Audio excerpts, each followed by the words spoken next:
Students, welcome back to my channel star circle of commerce. और हम लोग पढ़ रहे थे retirement of partner. Retirement of partner में हम लोगों ने बहुत सारा टॉपिक क्लियर किया था, जिसमें हम लोगों ने गुडविल का ट्रीटमेंट कैसे करना है, बेसिक कैलकुलेशन कैसे होगा और साथ ही साथ रीवैल्यूएशन अकाउंट, पार्टनर्स और बैलेंस शीट कैसे बनाई जाएगी। आज हम लोग एक एडवांस टॉपिक की तरफ आएंगे, जिसमें हम लोग देखेंगे adjustment of capital. Retirement of partner में एडजस्टमेंट ऑफ कैपिटल का क्या रोल है और कैसे इसको बनाते हैं। तो ये वीडियो देखने से पहले अगर आपने पिछला वीडियो नहीं देखा है तो आप उसको पहले देख लें अच्छे से, जिससे कि आपको आसानी से सारी बातें समझ में आ जाए। तो बिना देर करते हुए चलिए स्टार्ट करते हैं आज का हमारा टॉपिक रिटायरमेंट ऑफ पार्टनर। और रिटायरमेंट ऑफ पार्टनर का जो टॉपिक हम लोग क्लियर कर चुके हैं, उससे थोड़ा सा आगे बढ़ते हैं और जो फाइनल हमारा जो एडजस्टमेंट ऑफ कैपिटल है उसमें हम लोग देखते हैं। क्वेश्चन नंबर 6 में हमारा एडजस्टमेंट ऑफ कैपिटल स्टार्ट होता है। यहां देखो बच्चों, सबसे पहले XYZ तीन पार्टनर दिया हुआ है और उसमें रेशियो दिया हुआ 4:3:2। The balance sheet of XYZ who share profit और loss in the ratio of 4:3:2 XYZ, और रेशियो आपका है 4:3:2। ठीक है। 31st March 2022 was as follows: liability amount, assets amount दिया हुआ है। Y retire on the above date and it was agreed that, अब उसके Y जो है रिटायर कर गया, Y जो है रिटायर करके, ये Y हमारा पार्टनर जो है रिटायर कर गया। आपको बताया गया था कि रिटायरमेंट ऑफ पार्टनर कोई भी एक पार्टनर रिटायर कर जाएगा। अब सवाल ये आता है कि रिटायर करने के बाद उसका ट्रीटमेंट कैसे करते हैं। तो कुछ एसेट्स और लायबिलिटी का वैल्यू जब घटता और बढ़ता है तो उसको हम लोग कहाँ शो करते हैं, रीवैल्यूएशन अकाउंट में। जैसे मैं आपको बताना चाहता हूँ, यहाँ पे लिखा हुआ स्टॉक भी depreciate by 5%, building appreciate by 5%, provision 320 भी मेड फॉर लीगल चार्जेस और गुडविल के बारे में दिया हुआ है। तो पहला सबसे पहले हम लोग क्या करेंगे, रीवैल्यूएशन अकाउंट की तरफ जाएंगे। ठीक है बच्चों। तो रीवैल्यूएशन अकाउंट का बहुत ही सिंपल और साधारण फॉर्मेट होता है, जिसमें हम लोग दो पैरेलल लाइन खींच करके इस तरीके से एक बॉक्स बना लेते हैं। यहाँ पे हम लोग लिखते हैं अमाउंट, यहाँ पे हम लोग लिखते हैं पार्टिकुलर, क्योंकि रीवैल्यूएशन अकाउंट आपको पहले भी कई बार बताया जा चुका है। ठीक है। ये एडमिशन ऑफ पार्टनर में भी चला और रिटायरमेंट ऑफ पार्टनर में भी चला। यहाँ देखिए, स्टॉक भी डिप्रिशिएट बाई 5%, स्टॉक का वैल्यू 5% डिप्रिशिएट हो गया, घट गया। तो जब स्टॉक का वैल्यू घटेगा तो घटने पर हम लोग किधर लिखते हैं बच्चों, डेबिट साइड में लिखते हैं, टू स्टॉक अकाउंट। अब सवाल ये आता है कि स्टॉक का वैल्यू है कितना, 7,000। 7,000 का 5% निकालेंगे हम लोग, कितना निकल जाएगा, 350। बिल्डिंग भी अप्रिशिएट बाई 5%, बिल्डिंग का दाम 5% बढ़ गया। जब बिल्डिंग का दाम 5% बढ़ जाएगा तो बढ़ने पर हम लोग किधर लिखेंगे, बाय बिल्डिंग अकाउंट, है ना। तो बिल्डिंग का वैल्यू कितना है, 5% बढ़ रहा है, बिल्डिंग का वैल्यू कितना, जो 25,000, 25,000 का 5% अगर हम निकालते हैं तो निकल जाएगा 1250। ठीक है। थर्ड नंबर पे बात आता है provision for 320 be made for legal charges, मतलब 320 रुपया लीगल चार्जेस के नाम से मेरा लायबिलिटी बढ़ गया। तो हम यहाँ पे लीगल चार्जेस के नाम से 320 रुपया शो कर देंगे। ये करने के बाद बच्चों हम ये देखेंगे कि मेरा ज्यादा किधर हो रहा है और कितना ज्यादा हो रहा है। तो हमारा सबसे पहले बात आता है 1250 रुपया ज्यादा दिख रहा है, ये 1250 हमने यहाँ पे शो कर दिया। इस साइड पे जो भी कमी आता है क्या बोलते हैं उसको, profit, to profit transfer to X Y और जेड। ये एक्स वाई जेड में हम लोग ट्रांसफर कर देंगे, इस अमाउंट से इस अमाउंट को क्या करके माइनस करके। तो पहले हम लोग कैलकुलेटर खोल लेते हैं अपना।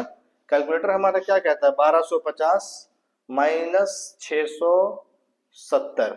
ठीक है, 1250 माइनस 670, यहाँ पे आप 670 कर लीजिए। कितना आ गया आपका बच्चों, 580 रुपए। ये 580 जो आया है, ये 580 एक्स वाई जेड तीनों में बटेगा। कौन से रेशियो में बटेगा, 4:3:2 में बटेगा। तो हम उसको ऐसे लिख सकते हैं 4/9, 580 इंटू 3/9, 580 इंटू 2/9। ठीक है। तो 580 इंटू 3/9, ठीक है, 193 हो रहा है। सॉरी, 3/9 पहले नहीं लिखना था, पहले आपको ऐसे करना था कि 580 इंटू 4/9 कर लीजिए। कितना आ गया बाबू, 257 या 258 कर लीजिए यहाँ पे। ठीक है। अब दूसरा बार में करो 580 इंटू 3/9, 3/9 करते हैं तो 193 आ जाता है आपका। और लास्ट में हम लोग क्या करेंगे 580 इंटू 2/9, तो वैल्यू आपका यहाँ 129। ये आपका आ गया रिवैल्यूएशन अकाउंट। ठीक है, रिवैल्यूएशन अकाउंट के बाद दूसरा हमारा जो टॉपिक आता है और जो इम्पोर्टेंट बात है वो है हमारा पार्टनर्स कैपिटल अकाउंट। ठीक है बच्चों, पार्टनर्स कैपिटल अकाउंट बनाने से पहले हमको कुछ बातों को बहुत अच्छे से ध्यान रखना है कि पार्टनर्स कैपिटल अकाउंट में किन किन चीजों का यूज होता है, ठीक है, और कैसे उसको सेटल्ड करते हैं हम लोग। मैं आपको बताना चाहता हूं कि जैसे पार्टनर्स कैपिटल अकाउंट हम बना रहे हैं तो कॉलम हमने ऐसा खींच लिया, ठीक है, इस तरीके से यहां पे हमने लिख लिया पार्टिकुलर्स,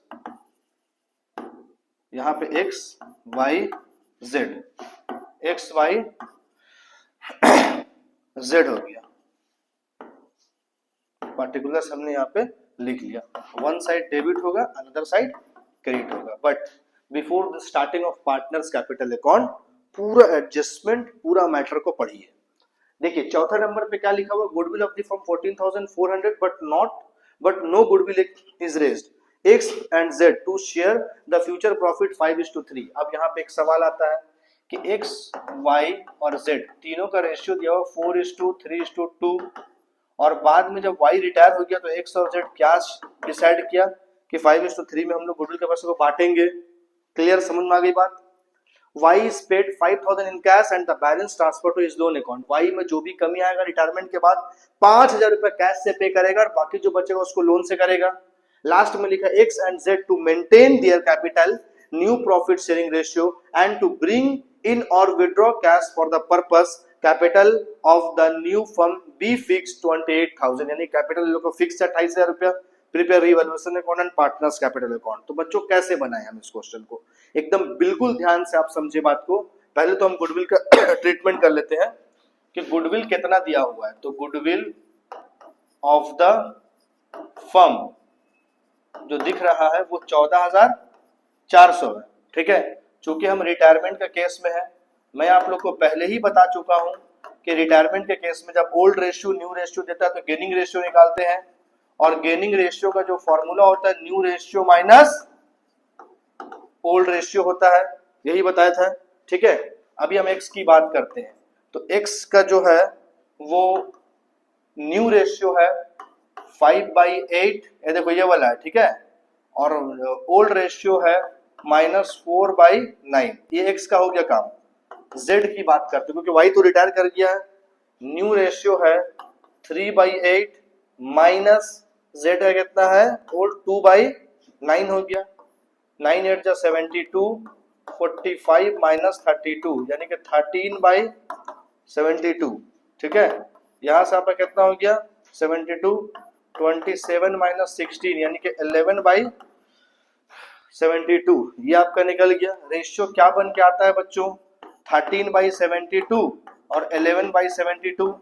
ये कैंसिल हो जाएगा तो कितना बच जाएगा 13:11 आ गया। अब सर 13:11 जो आया ये तो गेनिंग रेशियो निकला। पहले आप क्या करेंगे कि y का गुडविल निकालेंगे। y का गुडविल कितना है भाई, तो 14,400 इंटू 3/9। ये समझ में आया कैसे हुआ 3/9, क्योंकि y रिटायर कर गया और y का शेयर कितना है 3 है, इसलिए 3/9 कर लीजिए। ठीक है, यहां से ये 3 कैंसिल हो गया, 3 4 जा 12, 4800 आ गया।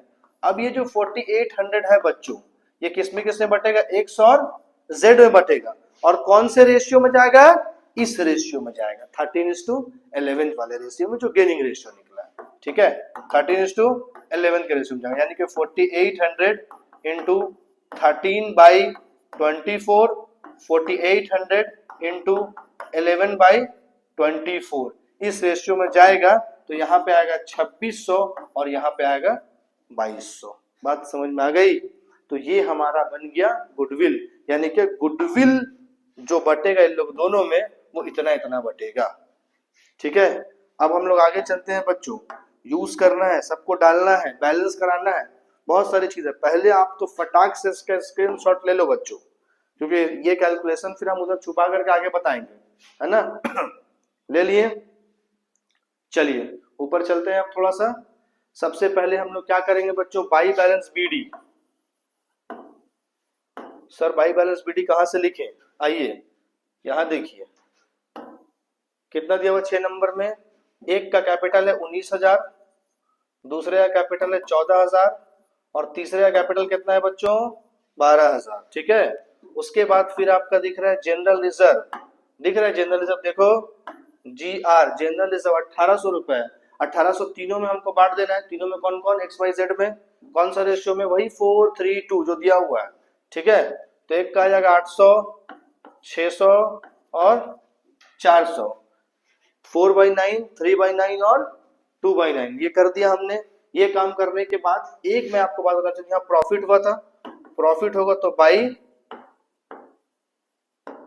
रिवैल्यूएशन अकाउंट कितना है बच्चों 258,193 और 129, ये आ गया।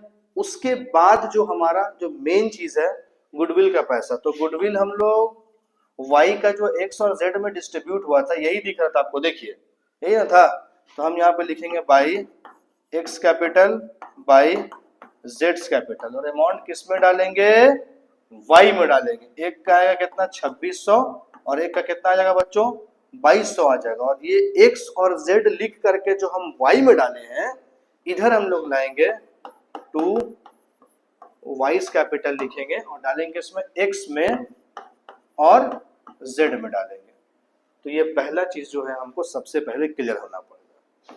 ये क्लियर हो गए, ठीक है बच्चों। अब जो मेन और इम्पोर्टेंट बात आता है, जैसा कि आपको बोला गया था लास्ट में क्वेश्चन में कि लास्ट में x और z का जो कैपिटल होगा कितना होगा 28,000 रुपये। बैलेंस CD यहाँ पे हम लोग लिखते हैं, टू बैलेंस CD, x और z का जो कैपिटल होगा 28,000 रुपये होगा। लेकिन इससे पहले जो पार्टनर रिटायर हुआ पहले आप उसका काम करके खत्म कीजिए। तो रिटायरमेंट में आपका कौन पार्टनर दिख रहा है, ये देखिए रिटायरमेंट वाई हुआ है।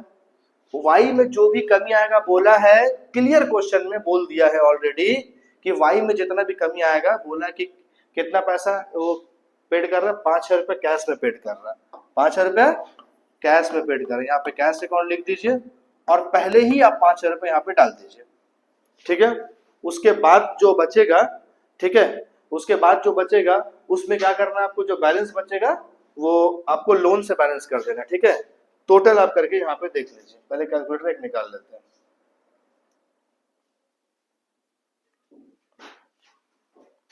कितना बच्चों देखो 14,000 प्लस 600 है ना, प्लस 193 प्लस कर लीजिए 2600 और प्लस 2200।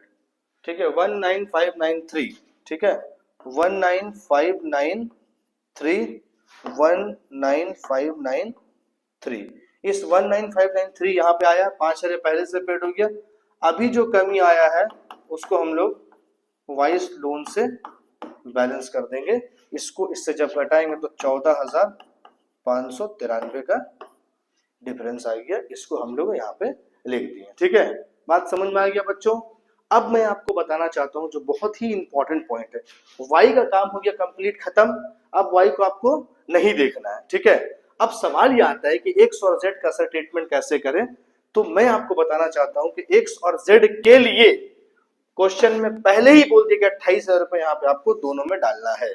ठीक है 28,000। सर कौन सा रेशियो में डाले, तो यहाँ पे लिख दिया है कि capital of the new firm at fix 28,000, और जो न्यू रेशियो आया था उसी रेशियो में। तो न्यू रेशियो क्या था सर, तो आपको बता दें कि टोटल कैपिटल जो बता रहा है एक्स और जेड का वो कितना बोल रहा है 28,000 रुपया, और न्यू रेशियो हमारा कितना था 5:3 का था, यानी कि 28,000 इंटू 5/8 और 28,000 इंटू 3/8, यही दिख रहा है। हम कैलकुलेटर खोल लेते हैं बच्चों, ध्यान दीजिएगा जरा सा। 28,000 इंटू 5/8 कितना आ गया 17,500। ठीक है, उसके बाद 28,500 सॉरी 28,000 इंटू 3/8 कितना आ गया 10,500 रुपये। क्वेश्चन में ये कह रहा है कि ये चीज जो है हमारा यहाँ पे 17,500 आपको लिखना है, लिख देना है, और 10,500 रुपए यही हमारा कैपिटल होगा। उसके अलावा अगर किसी साइड भी मेरा बैलेंस हो रहा है, कम और बेस हो रहा है, तो हमको कैश से बैलेंस करना। तो सर अब देखना पड़ेगा यहाँ पे कि एक्स में कितना अमाउंट है, यहाँ एक्स में कितना अमाउंट है। अगर इधर ज्यादा है तो इधर कैश से बैलेंस करेंगे, इधर ज्यादा है तो उधर कैश से बैलेंस करेंगे। तो कैसे पता चलेगा भाई? तो पता चलने के लिए हम लोग को कैलकुलेटर सामने रखना पड़ेगा। वहां देखिए आप सबसे पहले 2600 और प्लस 17,500 टोटल कितना दिख रहा है? 20,100 रुपए दिख रहा है। ठीक है, कितना दिख रहा है? 20,100 रुपए दिख रहा है। ये रफली मैंने यहाँ पे लिख रहा हूँ। ठीक है, 20,100 दिख रहा है। इस साइड पे कितना दिख रहा है सर? एक्स की बात कर रहा हूँ। एक्स को देखो, 19,000 प्लस 800 प्लस 258 कितना दिख रहा है? 20,058 दिख रहा है। तो सर ज्यादा तो उधर दिख रहा है ना? तो हाँ बिल्कुल दिख रहा है। तो हम यहाँ पे सबसे पहले 20,100 रुपए लिख दीजिए, 20,100 रुपए लिख दीजिए। लिखने के बाद इस साइड पे जो भी कमी आ रहा है उसको जो हम बैलेंस करेंगे बाई कैश अकाउंट से बैलेंस कर देंगे। कैसे करेंगे सर? तो इसको इससे क्या कीजिए, माइनस कीजिए। देखिए 42 का डिफरेंस आ रहा है, तो पहला आपका आंसर यहाँ पे कैश के नाम पे 42 आ जाएगा। ठीक है, अब x का काम हो गया खत्म, y का तो पहले ही से खत्म। अब z की बात करते हैं, ये x का था बात। ठीक है, अब z की बात करते हैं। सर z में वहां पे कितना दिख रहा है? तो 10,500 और प्लस कितना है बाबू? 2,200, यानी कि 12700 है। और यहाँ पे z देख लो एक बार, 12,000 प्लस 400 और प्लस 129। ठीक है, 12529। मतलब यहाँ पे ये समझ में आया कि 12,700 रुपए यहाँ पे ज्यादा है। तो हम पहले 12,700 लिख देंगे, 12,700 यहाँ पे लिख देंगे, और इस 12,700 में से इस 12,529 रुपया को माइनस कर देंगे। यानी कि इस तरीके से यहाँ पे माइनस कर दीजिए 12,700। तो आपका 171 का डिफरेंस आ रहा है, तो यहाँ पे 171 आप लिख देंगे। ऐसा करने के बाद ये आपका क्वेश्चन हो गया कंप्लीट, जिसमें रिवैल्यूएशन अकाउंट और पार्टनर्स कैपिटल अकाउंट हमने आपको बना दिया। ठीक है बच्चों, तो इस तरीके से आपको क्वेश्चन बनाना है जब आपका एडजस्टमेंट ऑफ कैपिटल आएगा। इससे और ज्यादा कुछ नहीं आता। गुडविल वगैरह ट्रीटमेंट ऐसे ही होगा जैसे आपको मैंने बताया। ठीक है, तो इस चैप्टर के बाद हम लोग डेथ ऑफ पार्टनर भी स्टार्ट करेंगे। तो पहले आप इसको अच्छे से देख लीजिए। डेथ ऑफ पार्टनर को समझने के लिए आपको ये पूरा प्रॉपर को समझना पड़ेगा। ओके स्टूडेंट्स, तब तक के लिए थैंक यू सो मच।